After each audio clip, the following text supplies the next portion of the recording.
pouvons regarder les premières images la matinée d'aujourd'hui sur ce procès. Ça c'est important, Mamadou.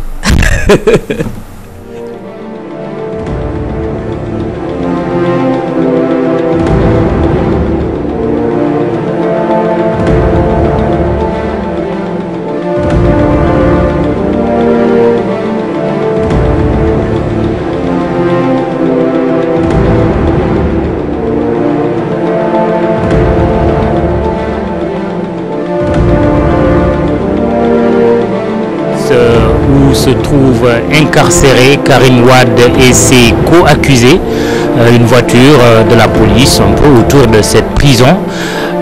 Voilà, ce qui donne une idée du dispositif sécuritaire déployé par la puissance publique pour que ce procès se tienne dans le calme et dans la paix. Voilà, des citoyens sénégalais venus assister à l'ouverture du procès de Karim Wade. Sur ces images, c'est Abdoumbo lui-même qui a reconnu Mamadou Diop Decroix d'AJ/PADS, Mamadou Diop Decroix, qui est député à l'Assemblée nationale.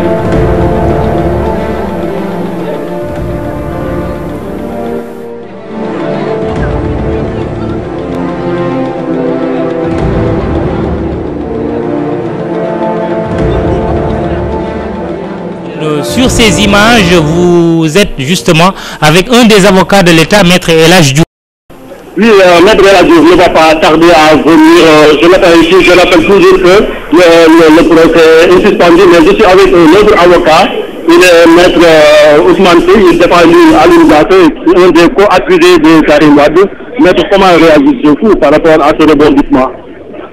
Bon, il n'y a pas de rebondissement. Le président de la Cour a semblé appliquer le code de procédure pénale.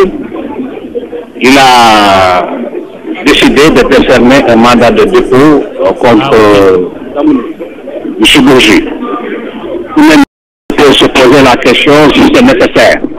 Et je ne crois pas que si M. Bourgi vient comparer à l'audience, il pourra sereinement répondre aux questions qui lui seront posées.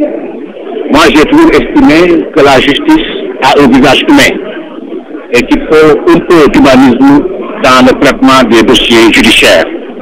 C'est pourquoi je ne comprends pas la décision de la Cour de faire comparaître M. Bourgi qui bénéficie du contrôle judiciaire par le décernement de mandat de dépôt.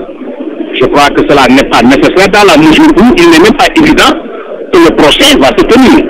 Je crois que ce que devait faire la Cour, c'est de donner d'abord la parole aux avocats de la défense, pour que les avocats de la défense voient si le dossier est en état ou non. Et c'est à ce moment seulement qu'il pourrait utiliser de son impérium pour prendre des décisions. Mais votre client, Alioune Daffé, il avait des amis sanitaires. Dans quel état d'esprit? Ils sont tous malades.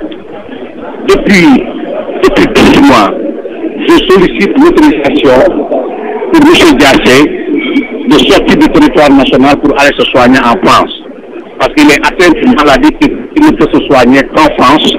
Et à chaque fois, le procureur spécial et la chambre d'instruction se sont opposés à la sortie du territoire de M. Diassé. Et c'est pourquoi je dis que pour moi, la justice est rendue d'une manière humaine. Il est où présentement? Il est là, il est dans la salle de danse, il est comparé en tant que complice de M. Karim Wade. Tu vois le nom coppite yi am fi ñuy xaar ba léegi buñ si lu teew.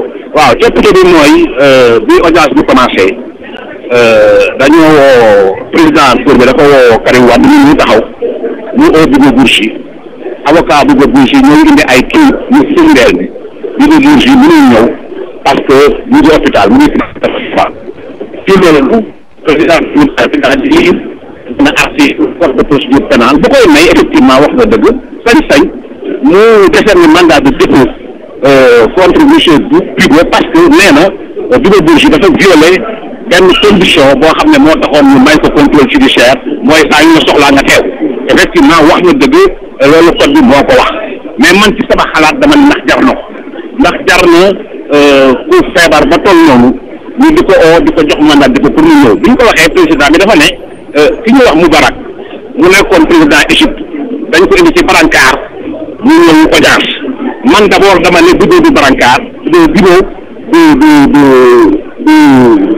comment dirais-je président égyptien boobu di Moubarak ensuite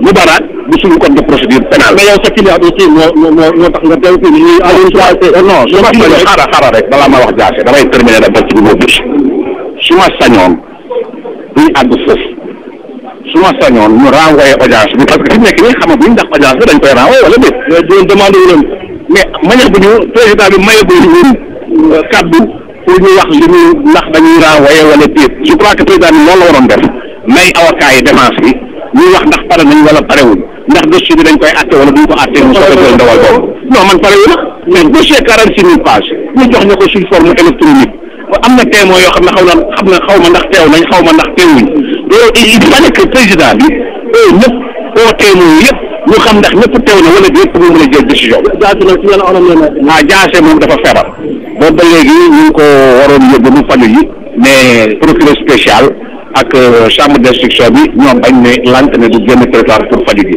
boo ko gisee bu ñu ko wooyee léegi ay beeke la yore dina ñëw ak ay beekeem suux ñu taxaw buñ ko laajee question effectivement mu tontu parce que moom jàpp na ne deful dara donc tiitul faful mu ngi taxaw ay avocat mi ngi taxaw man ci laa bokk nañ bu fekkee ne aussi bañ nañ ne dañuy renvoyer tey la ñuy atte ñun amul lu ñuy tiit dañuy sooy suñu roba taxaw atte Maodo Kañ boo amul laaj booy laaj fii di maître Ousmane Seye